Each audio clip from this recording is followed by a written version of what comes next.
नमस्कार, बहुत स्वागत है आप सभी का। आप देख रहे हैं आपकी बात छत्तीसगढ़ में। हूं अभिलाष मिश्रा। आज बात करेंगे उन मजदूरों की जिनके पास ना तो बीमा है, ना उनके पास सुरक्षा के उपकरण हैं और ना ही कोई सुनहरे भविष्य के सपने हैं। उसके बाद भी सबसे खतरनाक काम करते हैं। छत्तीसगढ़ के उद्योगों में काम करने वाले श्रमिक, ठेका मजदूर और ऐसे लोग जो जान हथेली पर डालकर काम करते हैं और उसके बाद जब उनकी किसी हादसे में मौत हो जाती है तो चंद रुपए में उनके परिजनों को सांत्वना के नाम पर चुप करा दिया जाता है। श्रम कानून धरे के धरे रह जाते हैं।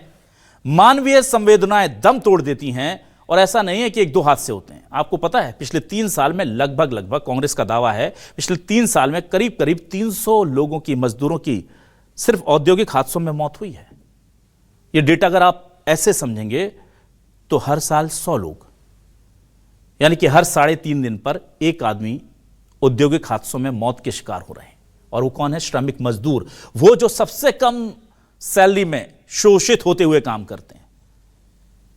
हाल ही में आपको पता है जबलपुर में जो हुआ, रायपुर में जो हुआ, माफ कीजिएगा, उसके बाद सीएम साय ने 3 मौतों के बाद सख्त आदेश दिए, बड़ा एक्शन होने की बात कही जा रही है। पर क्या अब यह समय आ गया है कि हम अपने मेहनतकश भाइयों की जान को बचाने के लिए कुछ बड़े और प्रभावी कदम उठाएं? इसी मुद्दे पर शुरू करते हैं आज आपकी बात।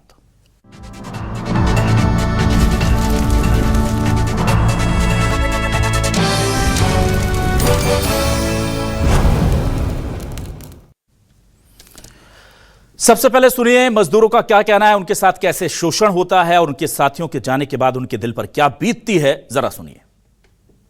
काम करते तो आप लोग को सुरक्षा के लिए कुछ दिया जाता है? कुछ नहीं दिया जाता, कुछ नहीं दिया जाता। हेलमेट, जूता, कुछ नहीं दिया, ग्लव्स, कुछ नहीं मिलता। सीधा जान जोखिम में डाल दिया जाता है। हम ड्यूटी में थे, अभी ड्राइवर हैं, ड्यूटी में खड़े, ड्यूटी में है, ऐसे ही ड्यूटी में है। मतलब ग्लव्स भी नहीं मिलता आप लोग? कुछ नहीं। और हेलमेट? कुछ नहीं। और क्या क्या काम करते हैं यहाँ पे, आप बताइए। मैं तो ऑपरेटर हूँ, अपना ड्राइवर है, तो फर्निश में माल डालते हैं, जहाँ आग जलता है ना, तार रहता है, वो फर्निश माल डालते हैं। उनको भी हेलमेट कुछ नहीं मिलता। मेंटेनेंस होता है सर, एक सिलेंडर लेके जाते हैं, अब उसको कोई ध्यान नहीं देते। जैसे प्लांट ला के देते हैं वैसे अपने यूज करते हैं। सेफ्टी नहीं है यहाँ, बहुत बड़ा लापरवाही है ये। ना हेलमेट का, ना जूता का, ना दस्ताना, कुछ सेफ्टी नहीं है यहाँ पास। 8 घंटे का बोर्ड में लिखा होगा, देखना। यहाँ ड्यूटी भी टाइम नहीं है, 8 घंटा का ड्यूटी है, 12 घंटा ड्यूटी। और आइए अब आपको सुनाते हैं इस पूरे मामले को लेकर, जो हादसा हुआ था उसको लेकर सीएम साय ने क्या बयान दिया है, उद्योग मंत्री ने क्या कहा है। जरा ये बयान सुनिए।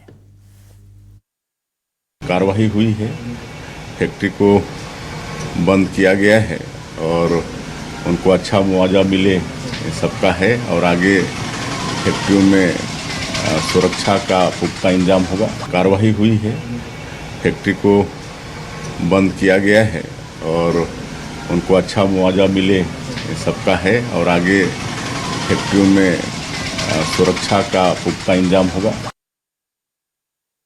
ऑक्सीजन सिलेंडर फटने के कारण 3 श्रमिकों की मृत्यु हुई है और फैक्ट्री को तत्काल बंद करा दिया गया है, जांच के आदेश कर दिया गया है।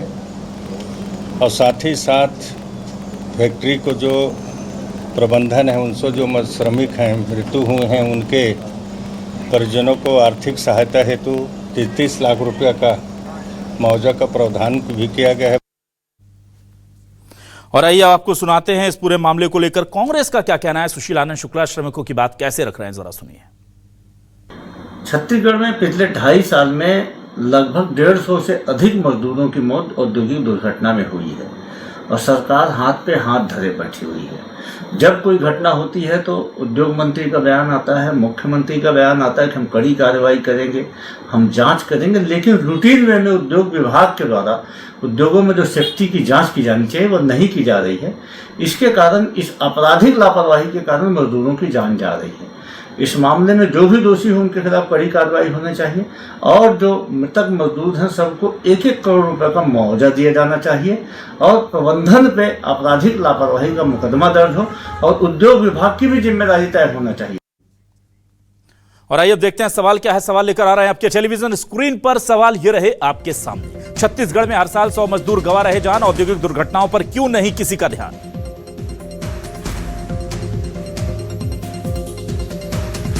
कंपनी का ना बीमा, ना इलाज, ना जवाबदारी, खुल्लम खुल्ला चल रहा शोषण भारी।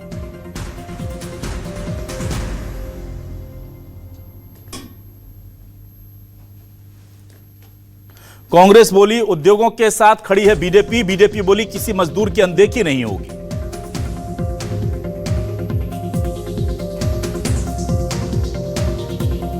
छत्तीसगढ़ की फैक्ट्रियों में लगातार मजदूरों की मौत पर संग्राम, सुरक्षा बीमा अनुकंपा के बिन चल रहा शोषण का काम। सीधे रुक करूंगा अपने खास मेहमानों का।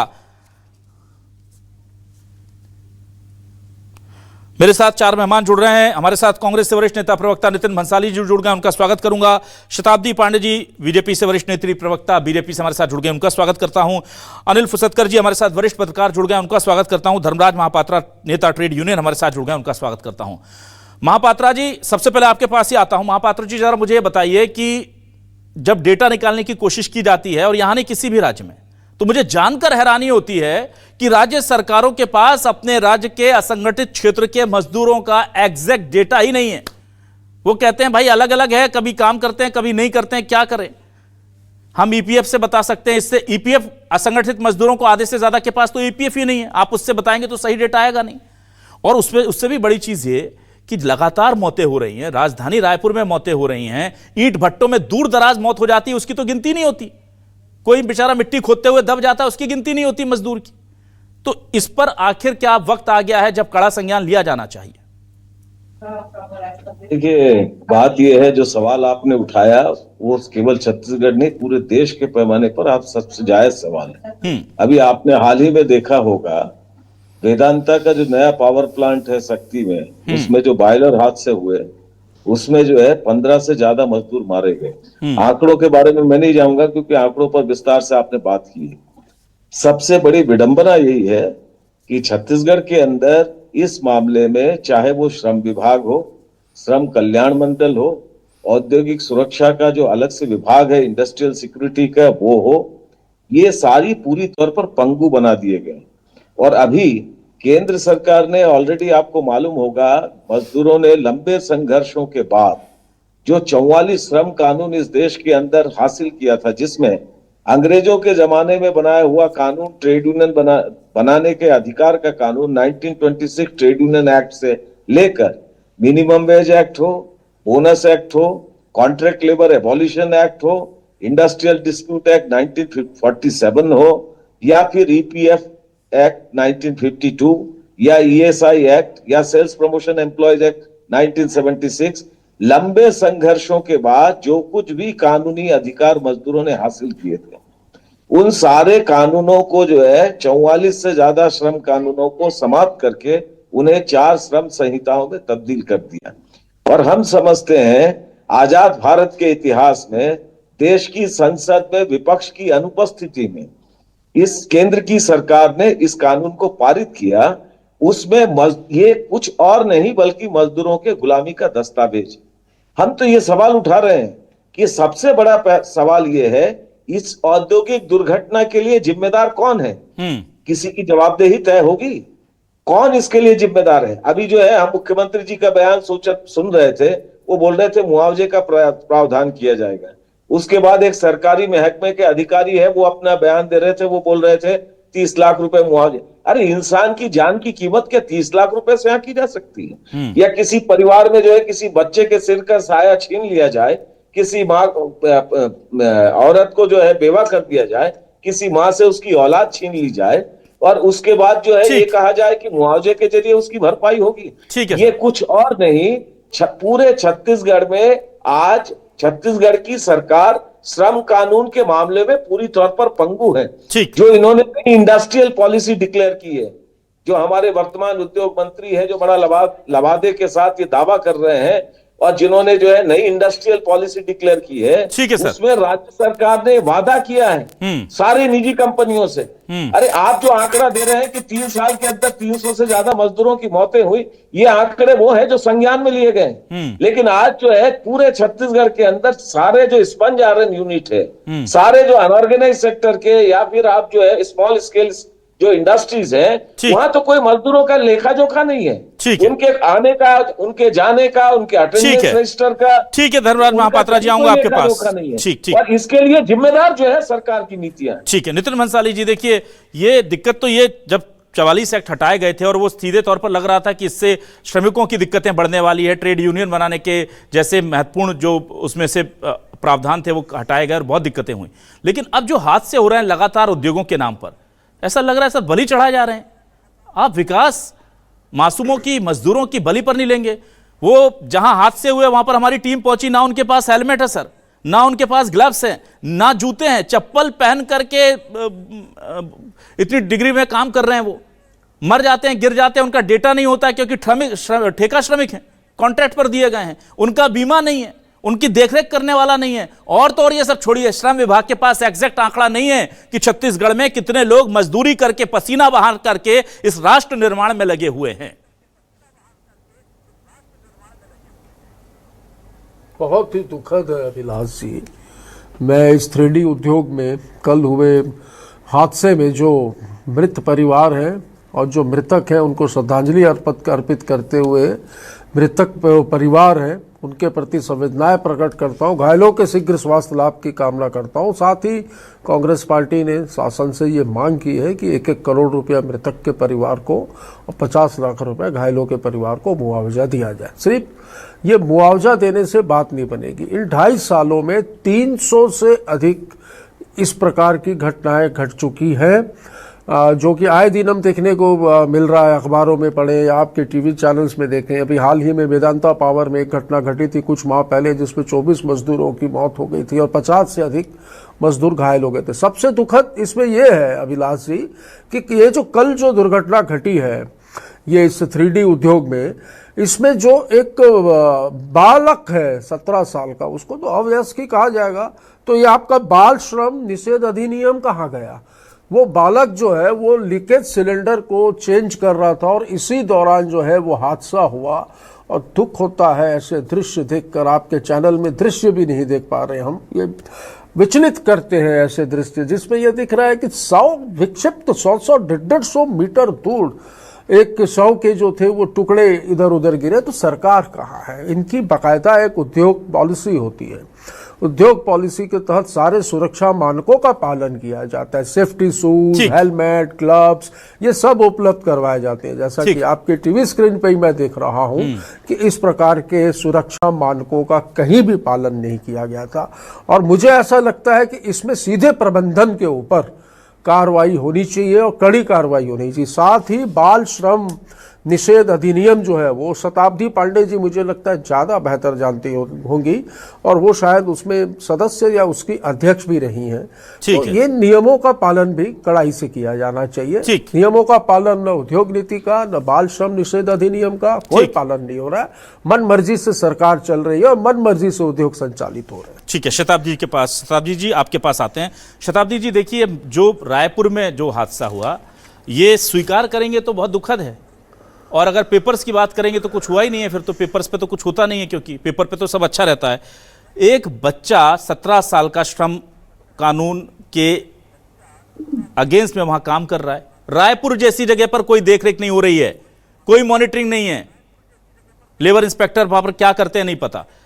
3 लोगों की मौत होती है और ये मामला लगातार ऐसे बढ़ते जा रहे हैं। क्या आपको नहीं लगता कि अब कम से कम हमारे छत्तीसगढ़ के निर्माण के लिए जान गंवाने वाले इन शहीदों को हमें थोड़ा सम्मान इनके परिजनों को देना चाहिए, इन्हें देना चाहिए? बिल्कुल आपने सही कहा, बहुत चिंतनीय है और गहरी संवेदना मैं व्यक्त करती हूँ जिन भी हमारे श्रमिकों का यहाँ पर यह जो अपघात हुआ है इसके लिए। और राज्य सरकार की ओर से भी इसको बहुत गंभीरता से लिया गया है, तुरंत जांच के आदेश दिए गए हैं और निश्चित रूप से जो भी सरकार होगी उसका यही कार्य होगा, सबसे पहले घटना में जांच के आदेश दिए जाएं, अपनी जवाबदेही तय की जाए और जितने भी लोग उसमें दोषी हों उनके ऊपर कड़ी से कड़ी कार्रवाई हो।